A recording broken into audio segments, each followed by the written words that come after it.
All right, it is time for some controversy, some conflict, and some disagreement.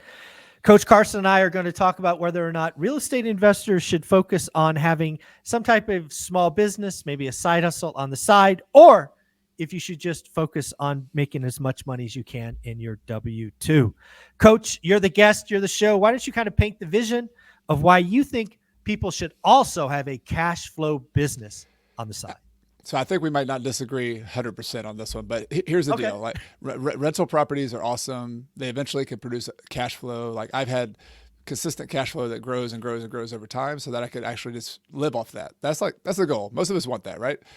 But here's been my reality. Like from the 21 years of investing, from the very beginning, I've always had some other source of cash flow other than rental properties. And so to agree partly with you on this, initially it's totally fine for a lot of people if it's a W-2 job. I think that's what I'm talking about here. Like you have your rentals, you have your W-2 job, but the transition point is like I've always had like a side hustle, some kind of skill that you can sell in the market. So that could be consulting. That could be, hey, I flip something, go buy something here and flip it on the side. I used to flip houses. So that was my thing. But I think especially the people with the W-2 job, I think we have this idea that we're just going to pile up all the cash we need. And then one day we're going to make this transition where we just depend on our rental income. And psychologically, that is like a cliff. It's a really big gap. So somebody like me who's always been hustling, always been making like 3 or 4 different ways to make income in addition to rental properties, like that little jump that I had to make to live off rental income was like jumping over a little ditch. It was not a cliff. It was just like, hey, I've got other sources of income. If this doesn't work this month, I can go back and do it. And so what I've noticed, like coaching people in this like late transition to actually live off their rental income, that if they have these other sources of income, if they've built the skill of having side hustles, of having a consulting gig, then when you pull the plug on the job and you actually live off the rental income, it's not so you have like 3 parachutes. It's not just your rental income. So I think that's the big picture. Feel free to add some nuance to that or disagree. I think, but that's it. Yeah, I think there's a lot in that I do agree with. I wasn't sure I would, but let's kind of step through this. I think there is, simply said, there's employees and entrepreneurs. It's something I've talked a lot about on my channel. I was naturally an employee. It's how my mind works. But I also think there's a lot of people who are natural entrepreneurs. Right or wrong, I put you in that category, right? You're always thinking about, how to create a new business or a new side hustle. And I think if you are naturally an entrepreneur, I think the right thing to do is go be a rock star at, I'll call it a small business. And then what you do is you take the cash flow and you buy assets. It's kind of the Grant Cardone model, just at a different scale, right? What does Grant Cardone do? He sells a lot of education, a lot of this, and then he parks his cash in real estate. That's a tremendous idea. I also agree, for the employees, it should be the same mindset, right? We should go do whatever we can to make more money at our day job, get raises, bonuses, go to new employers, whatever it is. But you also got to live below your mean. I know plenty of people that make $100 grand, $200 grand, $300 grand. They can't rub 2 nickels together. That's on you, right? You're the one choosing to spend that money. So you're absolutely right. I think you need to have a transition plan if you're an employee. And to your point, personal experience, one of the most depressing parts of my life, like suicidal depression thoughts, like you're useless, you're not doing this, you're not doing that, you're not valuable, Michael, was the first 3 to 4 weeks after I left my W-2. It was a complete, free fall because I wasn't filling my cup. So I totally agree with you. If you're a W-2 employee, you're killing it. You're buying 1 asset a year, 1 asset every 2 years. Please realize in today's environment with today's technology, you can create something little on the site. It doesn't even have to make a lot of money, but just do something that you're passionate about.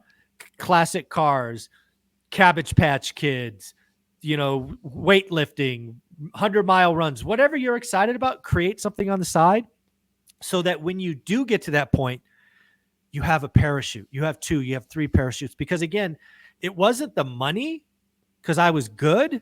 It was, what am I doing with my time? You still have 24 hours in the day. And if you're not doing anything, at least for me, I was like, I'm a loser. So please don't be like me. Yeah, I think there's the psychological parachutes and the money parachutes. And it sounds like in your case, just from I've read your book and know that we've talked about that transition. For you, the money wasn't the stress for you. It was like the void of what am I going to Yeah. do with my life and how am I going to contribute and what am I good at? And The that mission. Yes. you pulled the rug out from under your mission in your job, and then all of a sudden there's nothing to replace that with. That's a panic inducing Oh, it was place to horrible. place to be in, right? It was horrible. So yeah, Yeah. I agree. And one of the things that I think is more obvious today, and maybe I've never appreciated it until this conversation. It's never been easier to be a solopreneur. Yes. There's 100%. value in that. Yeah. I'm thinking about this a lot because I have young kids or they're teenagers, all about to be teenagers. And, I'm trying to teach them different things, but one of the most important kind of survival skills in this economy is like, you got to have skills. You got Yes. from the time you're 13 years old to the time you're 85 years old. If you have skills that are marketable, you never have a lot of stress about money. And I've just been thinking about that because I have not come from the W-2 kind of path, and I've just noticed over and over again this gap. The psychological gap is big sometimes too, but there's also, Michael, folks that like they're ready to leave their job, but let's make real numbers here. They want to replace their income. They're making 200 grand a year, and their real estate produces like 80 grand a year. And so they're like, oh crap, like that's not enough. Like Agreed. so they're not ready to pull the plug, yet they're miserable in their job. And so what if they could do this little side gig, and let's think about the skills. They look at their job, they say, here's the things I do in my W-2. I'm really good with spreadsheets. I am good at accounting, or I'm good at sales or whatever. And you just on the side set up your shingle of your solo entrepreneur thing. And I'm not talking about having employees. You just have a PayPal link where people can pay you, and you have a little landing page with like a headline, pay me, and that's it. Like you're in business. There you are. But then you have this value proposition where you're like, hey, I can help you with spreadsheets at $100 per hour, or Yeah. I can do this thing. I just think that's such a missing ingredient that a lot of people don't have confidence in.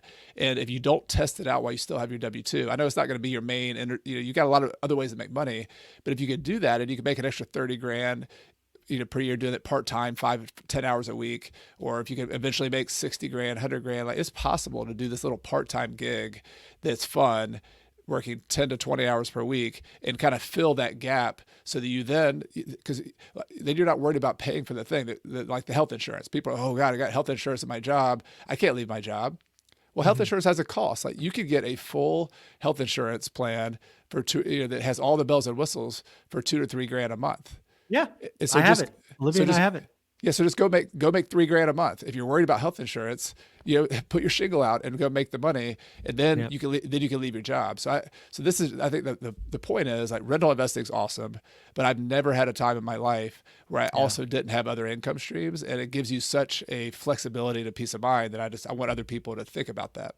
No, and again, I think what the other thing, again, it's absolutely the money side is great. The other thing for me is you could build a brand or a community. Again, what I want people to realize, if you're 40 or higher, you have likely loved something for decades.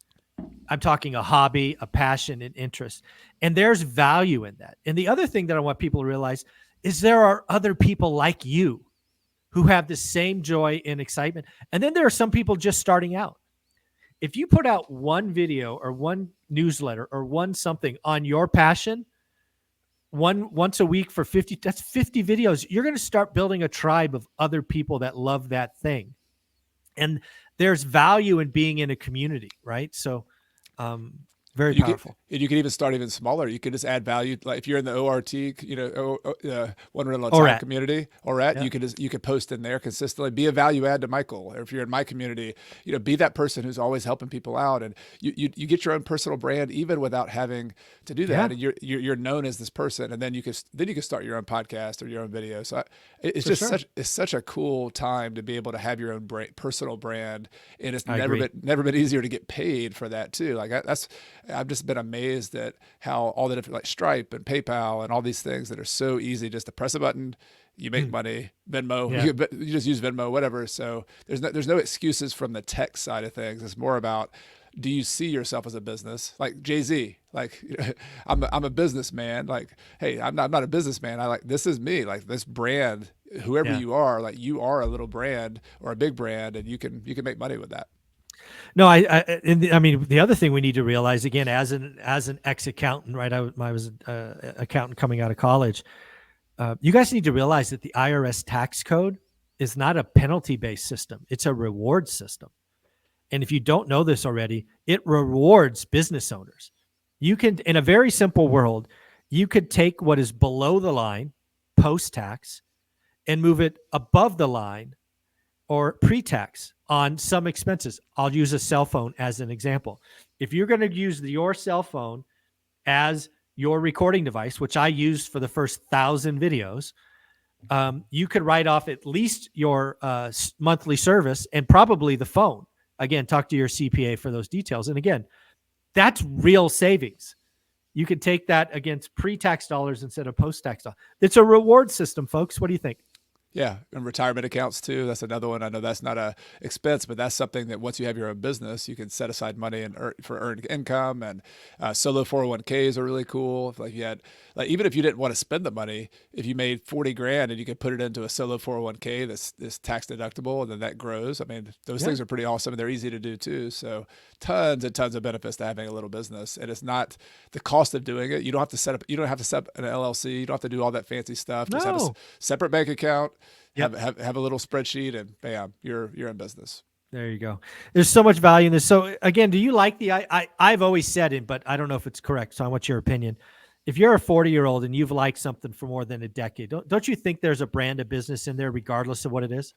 Yeah, I think so, 100%. And whether you want to monetize it, like, is a personal choice. You know, some people just like the art of it and the creativity of it. But I think to your point, I think the bigger we started this conversation talking about money, but the psychological benefit of pursuing your passions, I think that's the key, because financial freedom, financial independence is cool if you have something to go towards. Like if you have an interesting hobby, an interesting thing, and that's, to me, that's what life's all about. That I have my shirt, "Do What Matters," you know, like Yeah, I that's like it. that's really what we're talking about. We're talking about, like, what are your Yes. priorities, what are your values, what are your interests, who do you want to contribute to, and then let's orient our life. Let's make our schedule such that every day, every week, we don't have to worry about money anymore. We're just worried about doing the things we want to do that excite us and get us Yeah. up in the morning.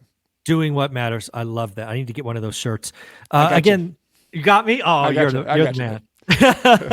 man. That's awesome. And again, it's just I think Gary Vee says this all the time, and this conversation has really helped me anchor on it. Right? You might be miserable making 200 grand a year, but could you be excited making 90 or 95 grand a year in what you love? I mean, that just hits different, right? Yeah, 100%. Yeah, it's never been easier to do that. I'm a broken record on this, but it's my life. It's what you're doing right now too. Yeah. It's a lot of fun. Oh, Like, I agree. And let's be clear. I'm a W-2 employee who has stumbled into this entrepreneurial world by accident. yeah, It is amazing. No employees, nothing. And it's seemingly every month, every 6 weeks, it's like, oh, I could do that too. I could do that too. It's wild to think about. well, for a self-proclaimed non-business guy who's a W-2, I'm pretty impressed, Michael. I'm pretty impressed by what you got going on. So let's not downplay you too much now. It wasn't natural. It's been right. uncomfortable every day. But I will admit it is exciting, and I get it. It's fun. Yeah, It's it is. it's fun to think about. Coach, you're amazing. You have a newsletter, right? I do. Yeah. Every week I send an email newsletter. I don't talk about this enough, but I have my podcast at YouTube. Every Monday there's a new episode, but I also share a lot in my newsletter, and that's pretty much my main way to connect with people. And you can reply to the email and just say hello to me. I like to hear from you. So yeah, Nice. if you haven't done that, check out coachcarson.com/newsletter. You get a freebie there. There's a free toolkit with some cool spreadsheets and some other fun stuff. So you can check it out. There you go. CoachCarson.com/newsletter. Thanks, buddy. I appreciate you. Good to see you, Mike. Thanks. Mhm.